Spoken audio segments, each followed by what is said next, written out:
और चर्चा उसी विषय को लेकर कर रहे हैं कि भाईचारा सिर्फ क्या बातों में कहने के लिए, क्या सिर्फ ये कहने के लिए है कि हिंदू मुस्लिम भाई भाई हैं, सभी धर्म एक समान हैं, सभी धर्मों की पूजा पद्धति का सम्मान है, लेकिन अगर कोई सरकारी आदेश हो तो पूजा करने से खलल भी उत्पन्न हो सकता है, तनाव भी हो सकता है। इस तरह की दलीलें अदालत में दी जा रही हैं। कौन है वो जिसे पूजा करने से तनाव होता है किसी दूसरे व्यक्ति को? किसी की पूजा करने से किसी दूसरे व्यक्ति को तनाव होता है क्या? नहीं होता। किसी की इबादत करने से किसी दूसरे व्यक्ति को तनाव होता है क्या? नहीं होता। लेकिन कुछ लोगों को होता है। हमारे साथ कई खास मेहमान हैं इस पर चर्चा करने के लिए, जिनके पास एक बार हम फिर से चलते हैं। हमारे साथ इस वक्त कपीश श्रीवास्तव भी जुड़ गए हैं, जो प्रवक्ता हैं समाजवादी पार्टी के। कपीश जी, बहुत बहुत स्वागत है आपका भी, और एक टिप्पणी मैं आपकी भी चाहता हूं, क्योंकि कर्नाटक के मामले में जो माननीय हाईकोर्ट ने आदेश दिया है, वो दूसरी बार आदेश दिया है कि वहां पर पूजा करने में कोई दिक्कत नहीं।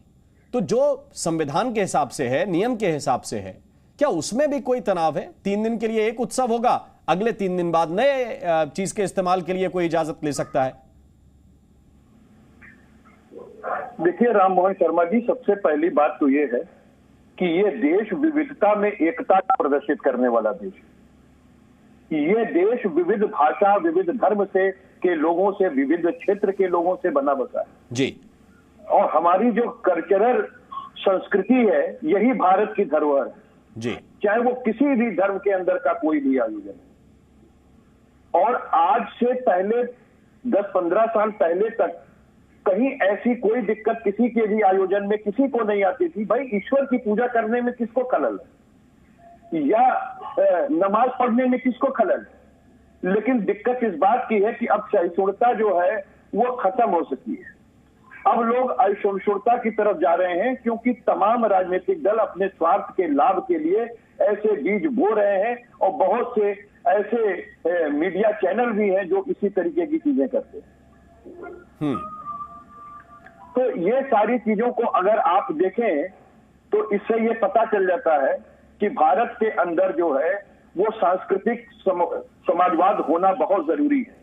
और हाई कोर्ट का जो आदेश है उसको सर माथे पर सभी को रखना चाहिए, और इसमें कहीं कोई दिक्कत नहीं है कि अगर हाई कोर्ट ने इस विषय को दिया है, पहले तो ये विषय आना ही नहीं चाहिए। अभी आप देखिए मुरादाबाद के अंदर, नहीं, लेकिन दो बार आया जो है, आप कह रहे हैं विषय नहीं आना चाहिए। एक बार इस विषय में फैसला दे दिया हाई कोर्ट ने कि वो पे म्युनिसिपल कॉर्पोरेशन अपने हिसाब से चीजों दे सकता है, क्योंकि उनका मैदान है। फिर दोबारा गए, रात में अदालत फिर बैठी, क्योंकि आज से गणेश उत्सव शुरू होना है, और 11 बजे तक अदालत इस विषय को सुनती रही। राम मोहन शर्मा जी, चूंकि मैं एक अधिवक्ता भी हूं, इसलिए आपको उस लहजे से भी कह रहा हूं जी कि जब पहला आदेश आया तो ये आया था कि म्युनिसिपल कॉर्पोरेशन इसको प्रबंध कर सकता है, वो अपने आदेशों को, अपनी चीजों को लागू कर सकता है।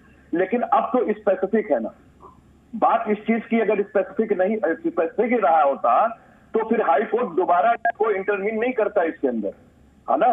लेकिन इस याचिका को दोबारा लिया गया और उस पर यह आदेश पारित किया गया है, तो ये स्पष्ट सी बात है कि हाई कोर्ट ने यह कहा है कि वहां आयोजन हो सकता है और होना चाहिए। हम तो इसी बात को कहते हैं कि किसी का भी पूजा आयोजन हो, उसमें किसी को भी रोक नहीं लगानी चाहिए। अभी बहुत दुखद स्थिति रही कि मुरादाबाद के अंदर आपने देखा कि एक घर के अंदर जो है वो लोग नमाज सामूहिक अदा किए, 20-25 लोग, उस पर 505 आईपीसी की जो है वो धारा लगा दी गई उत्तर प्रदेश सरकार के द्वारा। कितनी दुखद स्थिति है। क्या इससे कोई थ्रेट होती है? कोई पूजा करने से थ्रेट होती है? क्या किसी की हानि होती है?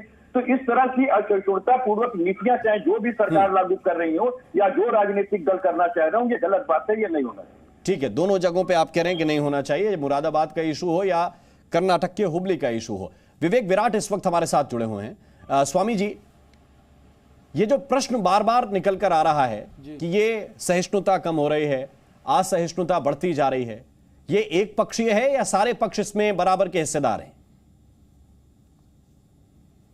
देखिए, मेरा तो कहना यह है कि एक तरफ तो यह कहा जा रहा है कि गणेश उत्सव अगर होगा तो उससे सांप्रदायिकता फैलेगी, परंतु कश्मीर में जो आतंकवादी हमले होते हैं या पूरे भारतवर्ष में कहीं ना किसी रूप में हमला होता है, तो वो उससे सांप्रदायिकता नहीं फैलती, उससे क्या भाईचारा बढ़ता है, उससे क्या प्रेम बढ़ता है। अगर गणेश पूजा करने से सांप्रदायिकता फैल रही है तो एक दूसरे की हत्या करने से क्या हो रहा है?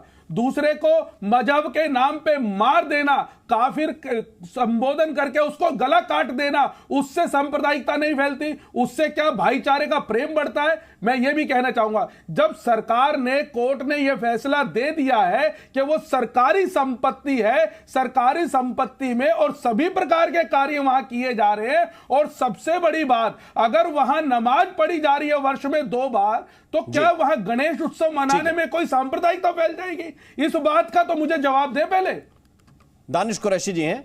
दानिश कुरैशी जी, ये मैं जवाब दूं। सुनिए, सबसे पहली बात तो ठीक है, सुनिए अमित जी, मैं आपको जवाब दूं। आप जो है चीजों को राजनीतिक पक्ष की तरह तोड़ मरोड़ के मत पेश करिए। मैंने ये नहीं कहा कि गणेश भगवान के पूजन से सांप्रदायिकता फैलेगी। मैंने ये कहा भारतीय जनता पार्टी इस तरीके के उत्सव के नाम पर सांप्रदायिकता की राजनीति कर रही है। तो आप बराए मेहरबानी इस देश में समाज को बरगलाने की कोशिश ना करें अपने शब्दों के तहत। भारतीय जनता पार्टी वहां बीच में आ कहां से गई? वहां तो गणेश उत्सव का प्रोग्राम हो रहा है। आप बोल रहे थे, भारतीय जनता पार्टी आ कहां गई? वहां तो गणेश उत्सव का प्रोग्राम हो रहा है।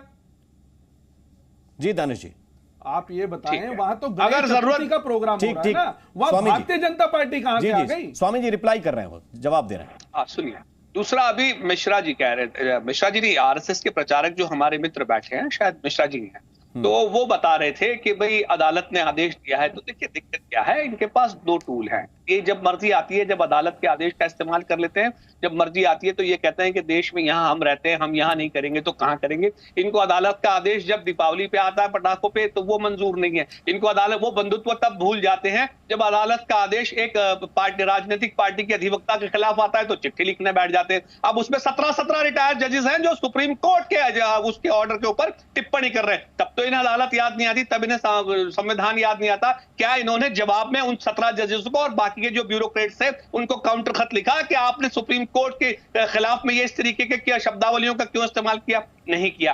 दिक्कत क्या है इनका प्रॉब्लम यह है कि जब इनके लिए अनुकूल होता है तब ये अदालत के आदेश का इस्तेमाल कर लेते हैं, तब उसमें उनको भाईचारगी दिखती है। तो आप भी तो वही कर रहे हैं, आदेश इनके खिलाफ आप भी तो वही कर रहे हैं उसी तर्क के आधार पर। अगर आपका वो जवाब दे देंगे, राम मोहन जी आप मत दीजिएगा, वो जवाब दे देंगे। मैं कंप्लीट कर लूं फिर। मैं तो सिर्फ ये कह रहा हूं कि तर्क तो आप भी वही कर रहे हैं, सेम।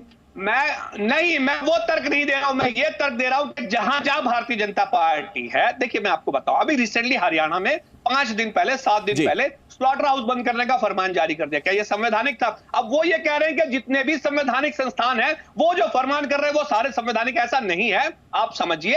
अगर कुछ भी गैर संवैधानिक है तो ये जरूरी नहीं है कि कोई गवर्नमेंटल इंस्टीट्यूट है तो वो सारे फैसले संवैधानिक कर रहा है।